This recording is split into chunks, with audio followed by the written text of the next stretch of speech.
بسم اللہ الرحمن الرحیم۔ کتاب نصاب التجوید، سبق نمبر 5، صفحات 19، 20، 21، 22 اور 23۔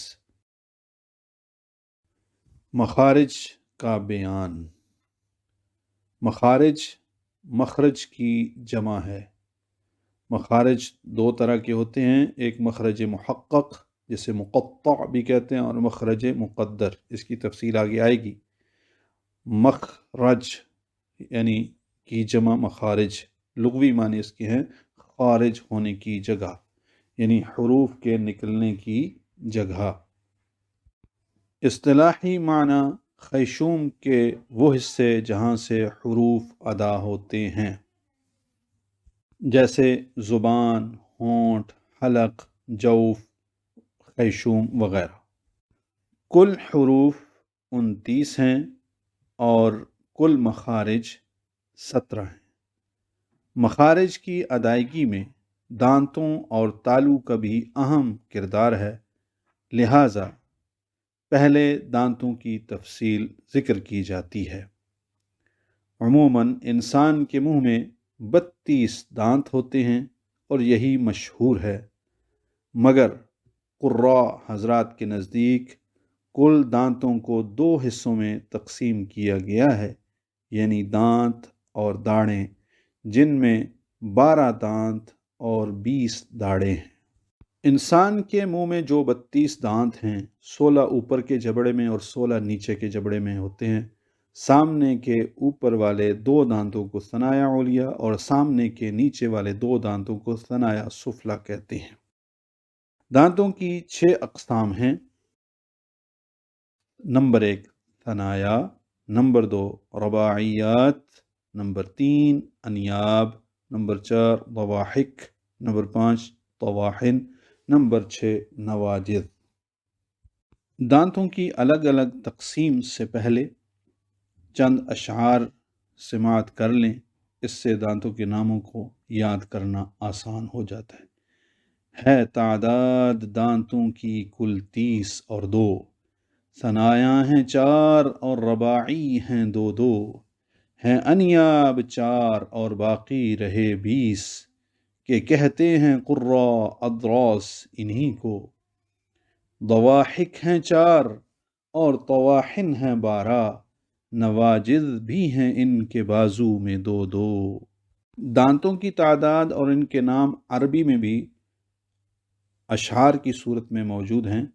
وعدۃ الاسنان للانسان کل 30 یلیہا 2، منہا الثنایا 44 ہن الرباعیات فیما یسمع، وسم بالانیاب منها 4 و4 ضواحکا لمن وعا، وعدة الرحى منها 12 3 في كل شق قد ظهر، و4 نواجذ أقصى الفم، وهي بذال إن سئلت معجمی۔ یہ اسنان سن ان کی جمع ہے اور سن ان کا معنی ہوتا ہے دانت یا دندان۔ ان کو ان اشعار کی صورت میں بھی کسی نے تحریر کیا ہے کہ 32 ہے تعداد دانتوں کی تمام، 4 ثنایا 4 رباعی امام، 20 ہیں باقی اور 4 کا انیاب نام، دیا ہے قاریوں نے 20 کا اضراس نام، ضواحک ہیں 4 12 طواحن ہمام، ہیں نواجذ بھی 4 بازو میں عالی مقام۔ دانتوں کی جو ترتیب ہے، جو ان کی 6 اقسام ہیں، ان میں پہلی قسم ثنایا، سامنے والے 2 اوپر اور 2 نیچے کے کل 4 دانت۔ ثنایا کی 2 قسمیں، ثنایا علیہ یعنی اوپر والے 2 دانت، نمبر 2 ثنایا سفلی نیچے والے 2 دانت، نمبر 2 رباعیات، ثنایا کے دائیں بائیں اوپر نیچے ایک کل 4 دانت، نمبر 3 انیاب، رباعیات کے دائیں بائیں اوپر نیچے ایک کل 4 دانت، ضواحک انیاب کے دائیں بائیں اوپر نیچے ایک ایک کل 4 داڑیں۔ نمبر 5 طواحن، ضواحک کے دائیں بائیں اوپر نیچے 3 3 کل 12 داڑیں۔ نمبر 6 نواجذ، طواحن کے دائیں بائیں اوپر نیچے ایک ایک کل 4 داڑیں۔ نوٹ: دائیں طرف کے دانتوں کو یمنا اور بائیں طرف والوں کو یسرا بھی کہتے ہیں۔ اصول مخارج کا بیان، یہ کل 5 ہیں۔ نمبر 1 حلق، نمبر 2 لسان، نمبر 3 شفتین، نمبر 4 جوف دہن، نمبر 5 خیشوم۔ نمبر 1 حلق یعنی گلا، اس کو مدرجہ ذیل 3 حصوں میں تقسیم کیا گیا ہے۔ نمبر 1 ابتدائے حلق، نمبر 2 وسط حلق، نمبر 3 انتہائی حلق۔ نمبر 2 لسان، زبان کے مدرجہ ذیل حصے ہیں۔ نمبر 1 رأس اللسان یعنی زبان کی نوک یا زبان کا سرا۔ نمبر 2 طرف لسان یعنی زبان کا کنارہ۔ نمبر 3 اصل لسان یعنی زبان کی جڑ۔ نمبر 4 وسط لسان، زبان کا درمیانی حصہ۔ نمبر 5 حافہ لسان یعنی زبان کا بغلی کنارہ۔ نمبر 6 ادنائے حافہ یعنی منہ کی جانب والا بغلی حصہ۔ نمبر 7 بطن لسان یعنی زبان کا پیٹ یا شکم۔ نمبر 8 اقصی حافہ یعنی حلق کی جانب والا بغلی حصہ۔ نمبر 9 ظہر لسان یعنی زبان کی پشت یا پیٹھ۔ شفتین، دونوں ہونٹ، شفتن کی تثنیہ ہے یعنی شفتین دونوں ہونٹوں کو کہتے ہیں۔ نمبر 4 جوف دہن، منہ کا خالی حصہ۔ نمبر 5 خیشوم یعنی ناک کی نرم ہڈی یا بانسا۔ مخارج کی اقسام، مخارج کی 2 اقسام ہیں۔ نمبر 1 محققہ یعنی مخرج محقق، جسے مقطع بھی کہتے ہیں، وہ مخارج جو تحقیق شدہ ہیں یعنی جن کے لیے خاص جگہ معین ہو، جیسے حلق، شفتین، زبان، ہونٹ۔ مقدرہ، وہ مخارج جو کہ غیر تحقیق شدہ ہیں یعنی جن کے لیے خاص جگہ معین نہ ہو، یہ صرف 2 ہیں، جوف دہن اور خیشوم۔ مخارج الحروف کی تفصیل یعنی جو 17 مخارج ہیں ان کی تفصیل۔ نمبر 1 انتہائی حلق یعنی سینے کی طرف والا حصہ، کہاں سے اس میں سے کون سے حروف ادا ہوتے ہیں؟ حمزہ اور ہا۔ نمبر 2 وسط حلق یعنی حلق کا درمیانی حصہ، عین اور ہا۔ نمبر 3 ابتدائے حلق یعنی منہ کی طرف والا حصہ، غین اور خا۔ نمبر 4 زبان کی جڑ اور تالو کا نرم حصہ، قوف۔ نمبر 5 زبان کی جڑ اور تالو کا سخت حصہ، کاف۔ نمبر 6 وسط زبان اور وسط تالو یعنی جسے وسط حنک الاعلیٰ بھی کہتے ہیں، جیم، شین اور یا۔ زبان کا بغلی کنارہ اور اوپر کی داڑوں کی جڑیں، ضاد۔ نمبر 8 زبان کا کنارہ اور ضواحک سے ثنایا تک مقابل کا تالو، لام۔ نمبر 9 زبان کا کنارہ اور انیاب سے ثنایا تک مقابل کا تالو، نون۔ نمبر 10 نوک زبان مائل با پشت اور مقابل کا تالو، را۔ نمبر 11 زبان کی نوک اور ثنایا علیہ کی جڑیں، طا، دال اور تا۔ نمبر 12 زبان کا سرا اور ثنایا علیہ کا اندرونی کنارہ، ظا، ذال اور ثا۔ نمبر 13 زبان کی نوک اور ثنایا علیہ اور سفلا کے درمیان سے، صاد، زا اور سین۔ نمبر 14 ثنایا علیہ کا کنارہ اور نیچے کے ہونٹ کا تر حصہ، فا۔